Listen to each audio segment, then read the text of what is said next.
Hello friends. हम लोगों ने कल दो सिमिलैरिटी रूल के बारे में पढ़ा था। एक ए था जो कि हमारा एंगल एंगल एंगल है, और दूसरा ए था जो सिर्फ एंगल एंगल सिमिलरिटी था। आज बचे हुए दो सिमिलैरिटी रूल के बारे में पढ़ लेंगे।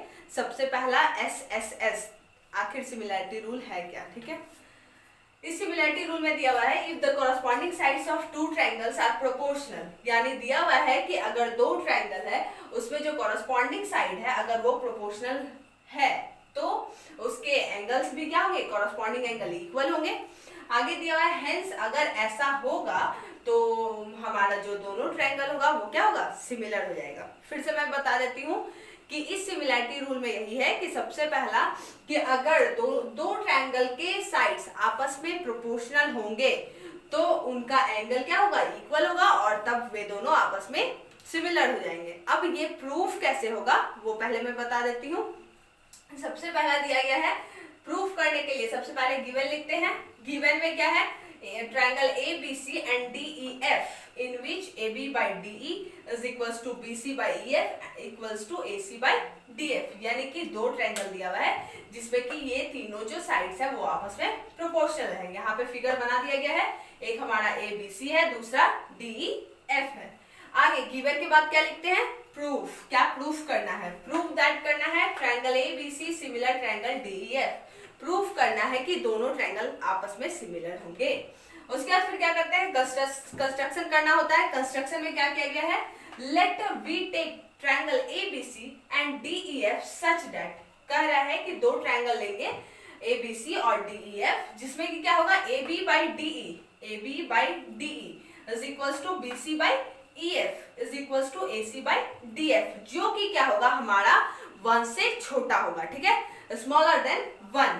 आगे दिया हुआ है cut DP is equals to A B, यानी कि ए बी का जितना मेजरमेंट है उसके हिसाब से एक और लाइन यहाँ पे कट करेंगे जो कि हमारा क्या होगा, डीपी होगा। और कट कहाँ किया जा रहा है, साइड डीई पर, यानी कि डीई पर एक पॉइंट लिया जाएगा जो पॉइंट हमारा पी होगा, और डीपी की जो दूरी होगी वो ए बी के इक्वल होगी।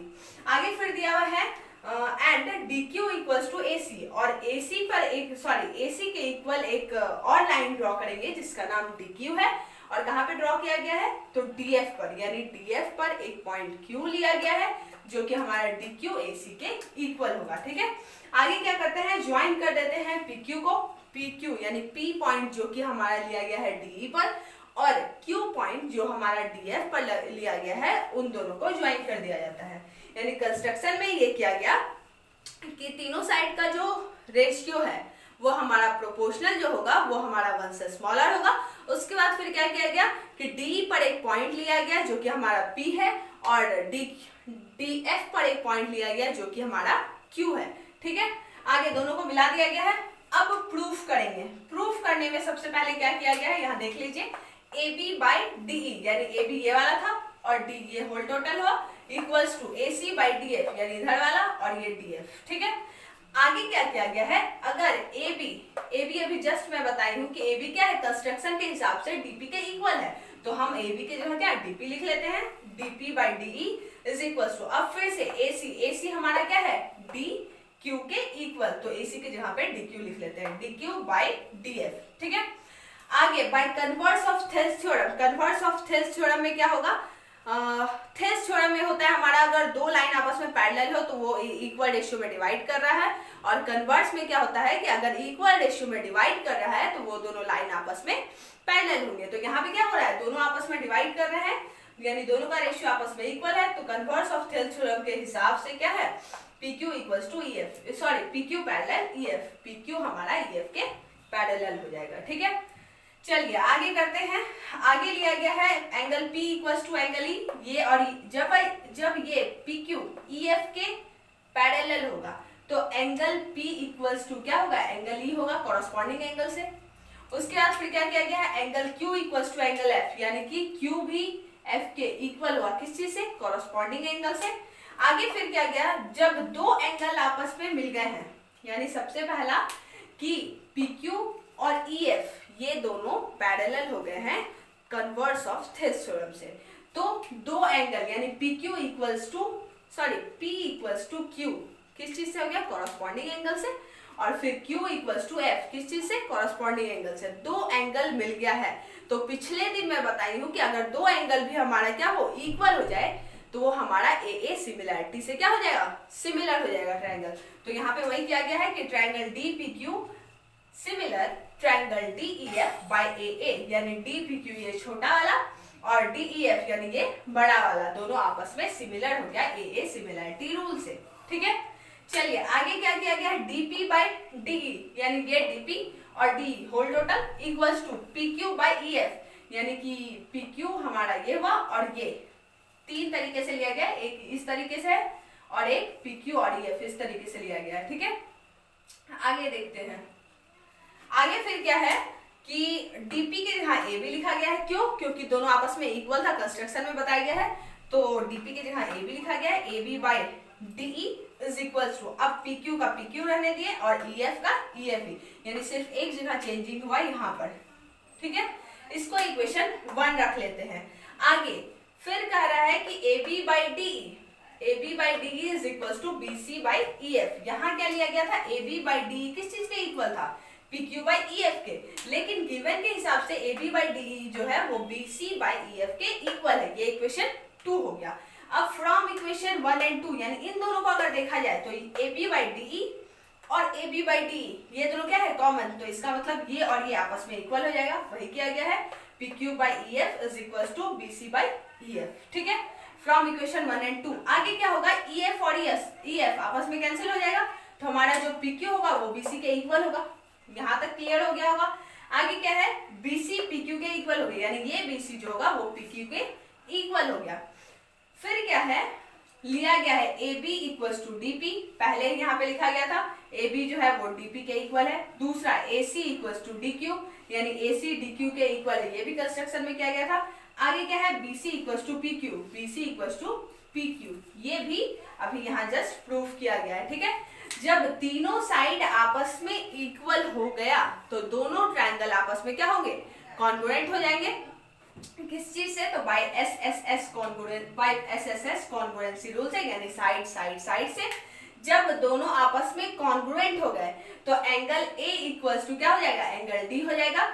फिर angle B equals to angle P हो गया और last C equals to F ये हो गया। यहाँ पे एक और दिया गया है कि B जो है वो P के इक्वल है और E के इक्वल भी है, दोनों के इक्वल है। फिर C हमारा Q के भी इक्वल है, यानी ये वाला C Q के भी और F के भी, क्योंकि ये दोनों आपस में सिमिलर हो गया था दोनों ट्रायंगल, तो तीनों एंगल आपस में क्या हो गए, इक्वल हो गए। यहाँ पे वही लिखा गया कि angle A equals to angle D, angle B equals to angle E और angle C equals to angle F, यानी कि ये वाला जो है इस दोनों ट्रायंगल में तीनों एंगल आपस में इक्वल आ गए हैं। तो अब देखते हैं सिमिलरिटी रूल क्या था। रूल यही था कि साइड जो होंगे वो प्रोपोर्शनल पहले से दिए गए हैं, आगे एंगल को इक्वल करना है। जब ये दोनों केस आ जाएगा तो दोनों आपस में क्या हो जाएंगे, सिमिलर हो जाएंगे। Therefore triangle ABC similar triangle DEF by SSS। चलिए, तो आप लोगों को समझ में आ गया होगा। अब दूसरे सिमिलरिटी रूल के बारे में हम देखेंगे जो कि हमारा SAS होगा। चलिए, तो दूसरा जो सिमिलरिटी है वो हमारा है SAS, लास्ट वाला। ठीक है, आगे कह रहा है इस SAS सिमिलरिटी रूल में यही है, if one angle of a triangle is equals to one angle of the other triangle, यानी कि इस सिमिलरिटी रूल में दिया गया है कि किसी एक ट्रायंगल का एक एंगल अगर दूसरे ट्रायंगल के एक एंगल से इक्वल हो। यहाँ देखिए दिया गया है one angle of a triangle is equals to one angle of other triangle, यानी दो ट्रायंगल अगर लिया जाए तो उसमें क्या होगा, एक एक एंगल अगर इक्वल हो। आगे क्या दिया, and the side including these angles, और उस एंगल से रिलेटेड जो साइड होगा वो अगर प्रोपोर्शनल हो तो हमारा जो दोनों ट्रायंगल होगा वो क्या हो जाएगा, सिमिलर हो जाएगा। ठीक है, चलिए फिर से एक बार इस सिमिलरिटी रूल को समझ लेते हैं कि SAS सिमिलरिटी रूल में यही है कि अगर दो ट्रायंगल का एक एक एंगल अगर इक्वल हो, साथ साथ उस एंगल से रिलेटेड जो दो साइड है वो अगर प्रोपोर्शनल हो, ठीक है, तो वो हमारा ट्रायंगल सिमिलर होगा। चलिए गिवन में सबसे पहले लिखा जाएगा क्या, ABC is a triangle and DEF is a other triangle in which angle A equals to angle D। यानी जो अभी लिखा यहाँ बताया गया था वही किया गया कि एंगल A और एंगल D आपस में इक्वल हो जाएंगे। इससे रिलेटेड दो साइड बताया गया है, यानी कि एक साइड AB है, एक साइड AC। इससे अगर लिया जाए तो DE और DF, तो वही लिखा गया कि AB by DE is equals to AC by DF। ठीक है, चलिए प्रूफ करना है हमें कि ट्रायंगल ABC सिमिलर होगा ट्रायंगल DEF के। कंस्ट्रक्शन करते हैं इन ट्रायंगल ABC लिया गया और दूसरा ट्रायंगल DEF, ये दोनों लिया गया है। इसमें क्या है कि AB by DE यानी AB जो होगा वो DE के AB by DE is equals to AC by DF, यानी कि ये दोनों साइड आपस में प्रोपोर्शनल है और साथ साथ 1 से क्या है स्मॉलर है। ठीक है, आगे दिया हुआ है angle A equals to angle D अगर है तो करना क्या है, cut DP is equals to AB, यानी वैसे ही क्या है जैसे पहले करते थे कि AB के इक्वल एक साइड कट करेंगे DE पर जो कि पॉइंट P पर मीट कर रहा है। उसी तरह AC के इक्वल एक साइड यहाँ कट करेंगे जो कि पॉइंट Q पर मीट है, कहाँ पर, DF पर। वही किया गया है यहाँ पे और उसके बाद फाइनली उस दोनों को ज्वाइन कर देंगे। फिर क्या किया गया, प्रूफ। अब प्रूफ करते हैं तो दो ट्रायंगल लेके चला गया है, एक ABC और दूसरा DPQ, यानी कि ये वाला छोटा ट्रायंगल और ये वाला। ठीक है, आगे इस दोनों में क्या है AB इक्वल्स टू DP, ये भी जस्ट किया गया था। फिर AC और DQ कंस्ट्रक्शन के हिसाब से ये दोनों आपस में इक्वल है और last angle A equals to angle D, ये हमारा क्या है गिवन है। ठीक है, तो हमारा SAS कॉन्ग्रुएंसी रूल से क्या होगा, ये दोनों ट्रायंगल कॉन्ग्रुएंट हो जाएगा। ठीक है, फिर से इस दोनों को देख लेते हैं कि प्रूफ में दो ट्रायंगल लिया गया, एक ट्रायंगल ABC और एक DPQ, जिसमें कि AB इक्वल्स टू DP है, ये कंस्ट्रक्शन को देखकर लिखे हैं। फिर AC इक्वल्स टू DQ है, ये भी कंस्ट्रक्शन से, और angle A equals to angle D किस चीज से, गिवन में दिया, यहाँ पे गिवन में दिया गया था। आगे क्या है, दोनों ट्रायंगल आपस में कॉन्ग्रुएंट हो गए, किस चीज से, SAS से।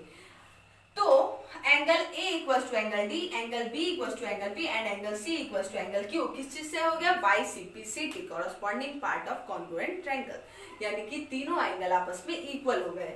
आगे फिर क्या किया गया है, now AB equals to DE, मान लेते हैं ये AB है और ये DE, इन दोनों का रेशियो। फिर AC और DF ये दोनों क्या है, इक्वल है, किस चीज से, गिवन में यहाँ लिखा गया है। ठीक है, वही चीज यहाँ लिखे। फिर करते हैं, अगर ये दोनों ट्रायंगल आपस में क्या हो गए, कॉन्ग्रुएंट हो गए, तो लिया गया है कि DP बाय DE, यानी कि यहाँ पे चेंज किया गया है AB क्या है, DP के इक्वल है, तो AB के जगह यहाँ DP लिखा गया है, DE का DE वैसे ही है। फिर AC के किसके इक्वल है, DQ के है, तो AC यहाँ पे AC की जगह DQ लिखा गया है। फिर बाय DF। आगे फिर क्या है, अगर इस तरीके से लिया जाए यानी कि DP by DE is equals to DQ by DF। ठीक है, तो by converse of this theorem क्या होगा, दोनों लाइन यानी PQ और EF आपस में क्या हो जाएंगे, पैरेलल हो जाएंगे। जब पैरेलल हो गए तो क्या हो गए, angle P equals to angle Q corresponding angle से, फिर angle P equals to E आया, फिर Q इक्वल्स टू F आया। ठीक है, आगे फिर क्या है, angle A equals to angle D पहले से था हमारे पास, उसके बाद फिर B P के इक्वल पहले से था, अब E के इक्वल हो गया। ठीक है, यानी P E के इक्वल है और B क्या है हमारा P के इक्वल है, इसका मतलब ये तीनों आपस में इक्वल। फिर एंगल C जो है हमारा Q के इक्वल है, यहाँ पे लिखा गया था एंगल C, यहाँ पर C इक्वल्स टू Q है, अगर C इक्वल्स टू Q है तो Q इक्वल्स टू E पहले यहाँ पे दिया गया है, तो ये तीनों आपस में क्या हो गए, इक्वल हो गए। तो फाइनली क्या आया हमारा कि angle A equals to angle D, फिर angle B equals to angle E और angle C equals to angle F, यानी तीनों एंगल आपस में क्या इक्वल आ गए हैं। तो उसके बाद लिखा गया so the given triangles are equiangular, यानी कि ये दोनों ट्रायंगल का जो जितना भी एंगल है, तीनों एंगल है वो हमारा इक्वल आ गया। तो हमारा ये दोनों ट्रायंगल आपस में क्या होगा, कॉन्ग्रुएंट हो जाएगा, सिमिलर हो जाएगा। और सिमिलरिटी रूल में यही लिखा गया था कि one angle of a triangle, यानी किसी दो ट्रायंगल में अगर एक एंगल इक्वल हो और दो साइड आपस में प्रोपोर्शनल हो, उससे रिलेटेड, उस एंगल से रिलेटेड, तो दोनों आपस में सिमिलर होंगे। प्रूफ यहाँ किया गया है और फाइनली ये सिमिलर प्रूव्ड हो गया। ठीक है, सिमिलरिटी रूल जो है हमारा सारा हो चुका है, पहला ए, फिर दूसरा ए और फिर SSS और फाइनली SAS, चारों जो सिमिलरिटी रूल है वो क्लियर हो गया है। आगे नेक्स्ट वीडियो में जो नेक्स्ट टॉपिक होगा उसके बारे में मैं बताऊंगी। आज के लिए इतना ही।